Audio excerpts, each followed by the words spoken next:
Romantic Stroll by Vladimir Kush. The horse is one animal that has accompanied man since ancient times. In classification terms, there is a human archetype and a horse archetype.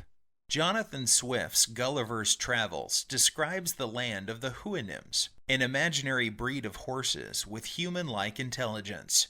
According to the edifying philosophy offered by Swift, these noble Houyhnhnms are endowed by nature with a general disposition to all virtues, and have no conceptions or ideas of what is evil in a rational creature. Their main virtues are friendship and goodwill toward all of their kind. They will have it that nature teaches them to love the whole species, and it is reason only that makes a distinction of persons, where there is a superior degree of virtue.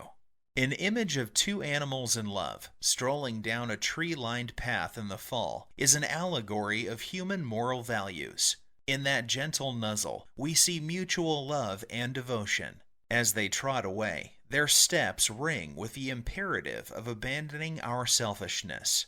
In a way, it is a symbol of the progress made by a human being on the road to becoming a social animal.